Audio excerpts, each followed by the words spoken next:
Merci Jean-Claude, toujours intéressant, toujours inspirant et éclairant. Et j'inviterai maintenant notre prochaine invitée, Isabelle Picard, que je connais depuis plusieurs années. Donc, on a partagé, collaboré comme consultant auprès des Premières Nations, mais Isabelle est aussi très connue comme observatrice et analyste de l'actualité autochtone. Ben là, elle a accepté un nouveau poste, un nouveau rôle à la Société Radio-Canada. Donc, je vais lui demander de venir nous exposer son regard, son point de vue à elle de la COVID chez les Premières Nations, puis également nous parler de ses nouvelles fonctions à Radio-Canada. Alors, Isabelle, à toi le bâton de la parole. Merci beaucoup, Éric. Est-ce que vous me voyez? Est-ce que vous m'entendez? Absolument, on te voit bien, on t'entend bien. OK, super. Donc, d'abord, bon solstice, bonne journée nationale des peuples autochtones. Je veux saluer donc les co-conférenciers qui sont ici avec moi, M. Kistabiche également, les chefs qui sont présents et les invités qui nous regardent. Comme je le fais souvent quand je donne des conférences, je veux vous remercier de prendre ce temps-là pour venir à notre rencontre, pour nous entendre peut-être un peu mieux, pour qu'en bout de compte, à chaque fois, on puisse se comprendre davantage et mieux dialoguer, mieux communiquer. Pour qu'on fasse tous partie de cette société-là et que l'autre, avec un grand A, c'est très malheureux parce que les premiers peuples, souvent, on est trop cet autre-là. Et moi, je travaille dans tout ce que je fais depuis plusieurs décennies là, pour que finalement, on puisse être une société, oui, avec nos différences, oui, avec nos enjeux, oui, avec nos besoins particuliers, mais qu'on puisse vraiment dialoguer et se comprendre. Alors, merci à COSCIS aussi d'avoir organisé cette conférence-là aujourd'hui. Éric le disait, je suis maintenant depuis le 4 mai, donc c'est tout nouveau, première spécialiste aux affaires autochtones à Radio-Canada. Mon rôle, il est celui de favoriser l'inclusion des Autochtones à Radio-Canada. Donc, je ne travaille pas pour CBC, bien sûr, je travaille en collaboration avec eux, mais c'est vraiment pour le Radio-Canada francophone. C'est la première fois que Radio-Canada a nommé une personne à cette position-là. En fait, c'est un nouveau poste, un tout nouveau poste. Il faut savoir qu'à Radio-Canada, il y a très peu d'employés autochtones. On en dénombre quelques-uns. Une journaliste qui est là depuis novembre dernier. Il y en a une autre qui est là à temps partiel puisqu'elle continue son baccalauréat. Mais sinon, c'est à peu près tout au niveau des employés autochtones. Évidemment, les derniers mois, notamment la crise qui a eu lieu en février dernier du côté des Wet'suwet'en, est venu un peu renforcer ce besoin-là pour Radio-Canada d'avoir des Autochtones à l'interne.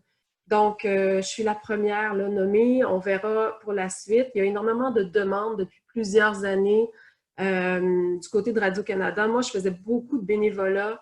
On m'appelait souvent pour une recherche, un angle, pour essayer de trouver des invités. Donc, il y avait vraiment déjà une demande.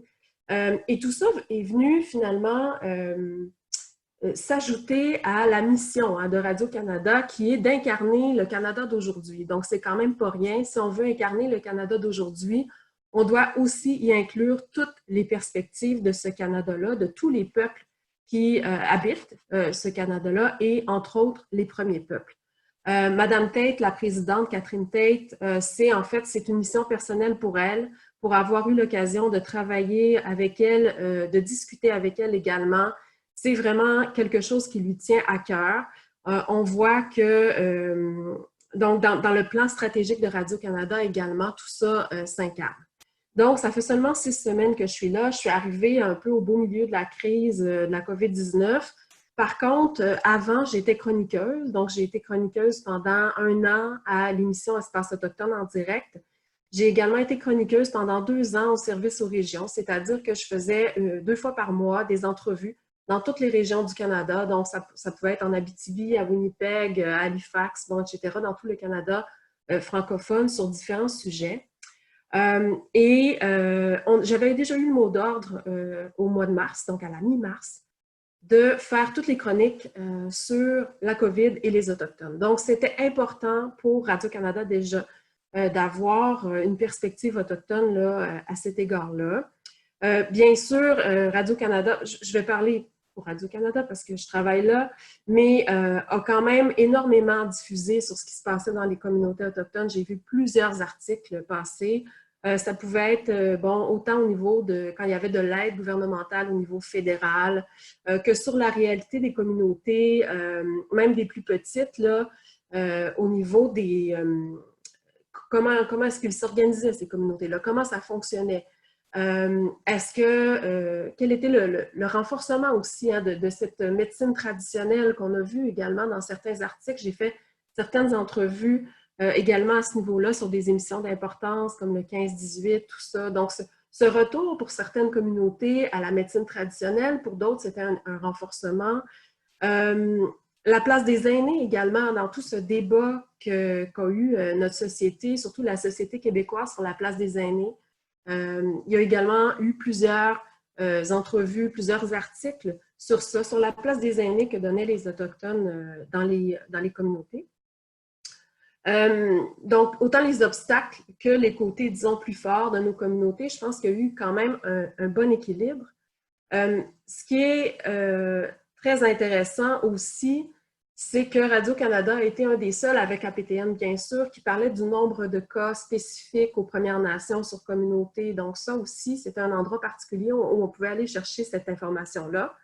On a beaucoup parlé aussi d'autodétermination des chefs. Donc les chefs ont fait dans certaines communautés quelques sorties médiatiques importantes et on a eu je pense, de la part des journalistes à Radio-Canada. Donc, on a levé le voile sur cette autodétermination, donc sur ce droit de diriger, de s'organiser comme on voulait en regard avec nos réalités propres, nos besoins. Donc, c'est-à-dire, quand on a décidé de ne pas ouvrir les écoles, par exemple, ou d'organiser les choses d'une certaine façon, de ne pas nécessairement suivre les données ou les directives du Québec parce que ça ne s'y est pas finalement à nos propres réalités.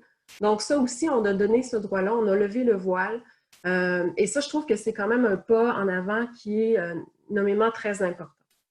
On a eu également beaucoup de commentaires sur certaines facettes qu'on a couvertes à Radio-Canada, on les a entendues. Malheureusement, il y a certains journalistes qui se sont donné le droit de nommer des gens qui étaient décédés de la COVID-19 dans certaines communautés. Ça, c'est avant que j'arrive, mais on a eu un dialogue déjà pour dire que, bon, c'est des choses qui ne se faisaient pas dans les communautés. Donc, on est en train aussi à l'interne de travailler. Des fois, c'était sur les mots qu'on pouvait utiliser. Quand on a dit que les Mohawks bloquaient le parc d'Oka, ben, certains ont dit, ben, écoutez, ils ne bloquent pas, ils protègent leur communauté. Donc, on est en train aussi à l'interne d'avoir ce dialogue-là, donc d'essayer d'expliquer les choses d'une autre manière et de donner une perspective, disons, qui va être plus automatique quand il va y avoir dans le futur là, des articles ou des entrevues de fait là, en ce qui concerne les Autochtones. C'est un gros travail, évidemment, ça ne se fera pas du jour au lendemain.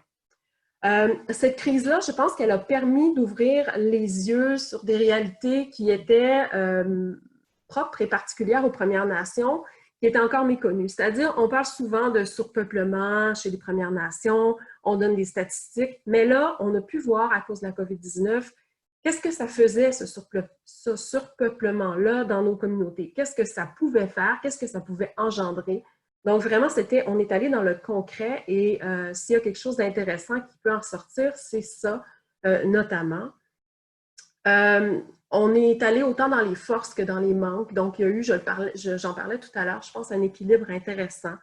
Il y a eu une recherche qui a été faite justement pour pas juste donner des mauvaises nouvelles, mais donner des bonnes nouvelles à travers tout ça, malgré que c'était une situation, évidemment, qui était et qui est encore très difficile.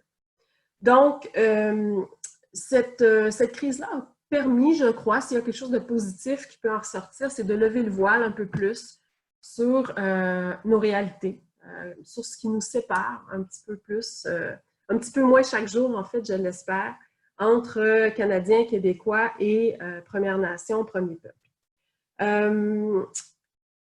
Voilà un peu ce que j'ai envie de dire par rapport à ça. Maintenant, je sais qu'Éric voulait que je glisse quelques mots sur ce que je fais. Donc, je l'ai dit tout à l'heure, première spécialiste aux affaires autochtones, ça fait seulement 6 semaines que je suis arrivée.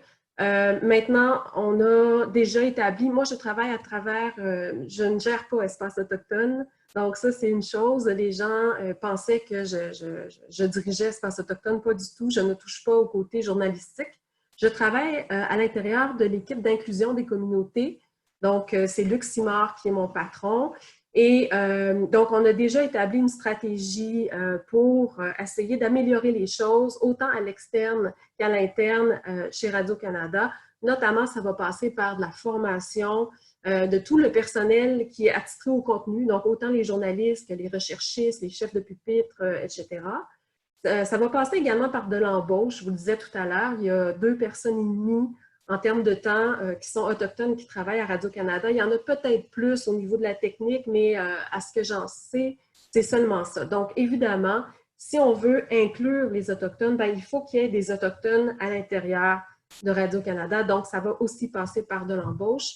Mon travail, c'est aussi de faire le pont entre les Autochtones et Radio-Canada. Donc, ça arrive très souvent que je reçois des commentaires des gens, donc des leaders autochtones ou juste monsieur, madame, tout le monde également, qui me contactent pour dire « Ah, ça, qu'est-ce que vous allez faire avec ça, etc. » Et donc, je me fais le relais acquis de droit quand ça arrive. Je fais beaucoup d'expertise conseil aussi, comme je le faisais à l'époque.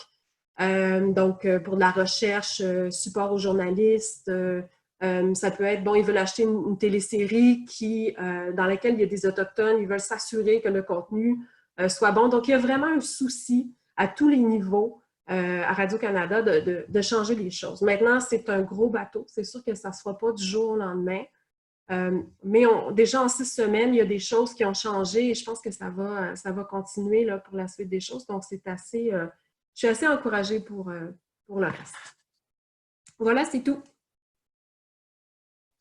Et merci beaucoup, Isabelle. D'ailleurs, personnellement, je vois une amélioration de la couverture autochtone, pas juste à Radio-Canada, mais dans plusieurs médias.